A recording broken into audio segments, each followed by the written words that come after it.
My girlfriend Ella and I decided to go camping at Mount Shasta last month. Because we both like hiking and astronomy, it felt like the ideal romantic retreat. On a Friday afternoon, we drove up there, found a great, isolated location to pitch our tent, and settled down. As the sun began to drop, the woods became completely black, and all you could see were millions of stars in the sky. It was very quiet and lovely listening to the breeze, the trees, and the adjacent river. We barbecued hot dogs over the fire pit before snuggling into our sleeping bags. Ella is resting her head on my chest. I'm not sure what time it was when I awoke unexpectedly. Outside the tent, I could hear people wandering about, their footsteps crunching on the twigs and mud. There were also whispered whispers, but I couldn't understand what they were saying. My pulse began to rush as I wondered who would be out in the middle of the night at someone else's campground. The voices continued to murmur as the footsteps circled the tent. I stood transfixed, staring at Ella, who was suddenly awake and quiet as well. We were both terrified, laying there quietly hugging one another after a long and stressful day. Someone leaned against the tent wall very next to Ella's head when the footsteps eventually came to a halt near where she was resting. I swear I heard them breathe. A million terrifying ideas raced through my head. Were we going to be robbed, assaulted, or kidnapped? My muscles were stiff all throughout. After a few more seconds of resting against the tent, I heard whomever it was eventually walk away. Ella and I simply lay there, grasping each other, unable to breathe. My heart kept pounding. I continued listening for further footsteps, but there were none. I began to relax, believing they were gone for good, but then I heard many pairs of feet coming again. They came to a halt once again on the Ellis side of the tent, pushing up against the wall. Some individuals began dragging their fingers back and forth over it. They squeaked their way over the cloth.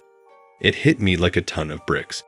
They were probably painting some type of sign or artwork, but why?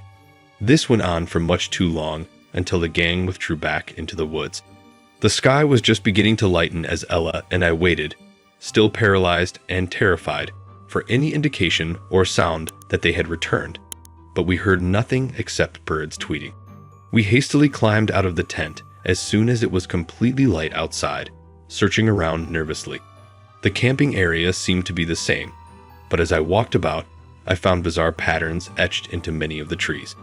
There were also strange marks in the earth surrounding the fire pit. We went to check on the individual who had been standing for so long atop the tent. We discovered something directly at Ella's eye level while drawing. A symbol drawn on the exterior of the tent that looked disturbingly like blood. I had no idea what the sign was. Some strange crisscrossing lines with a star shape in the center. We immediately packed our belongings into the vehicle and drove back down the mountain, afraid. Who were these individuals? What were their intentions toward us? We immediately drove to the closest ranger station. We informed them of what had occurred. When we explained the symbol left on the tent, which was 4 circles with a cross in the center, the ranger's face darkened. He stated that a couple camping at Mount Shasta a few weeks earlier told him a similar tale. Whispering voices surround their tent at night, and they wake up to bizarre symbols carved and written everywhere. Despite the rangers turn warning and decide to remain another night in a different location, believing it was simply a sick joke. However, the guy returned the next day alone, his wife having left. He said his wife was pulled screaming from their tent in the middle of the night and went into the dark woods. Days of searches by rangers and police yielded no results other than the woman's ripped nightgown a few kilometers from the encampment. Based on the iconography seen at both campsites, the ranger we talked with suspected cult participation. My blood froze.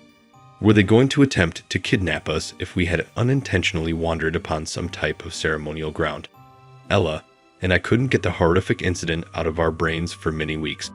I tried looking online for references to the symbol placed on our tent, hoping to extract some significance from it, but I found nothing, no parallels to satanic or pagan rites.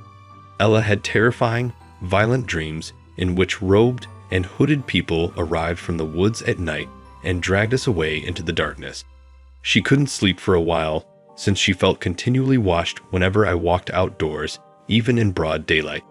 What were these individuals expecting from us? What or who do they worship out there?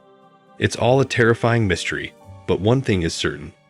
Evil lurks in those forests, taking innocent souls.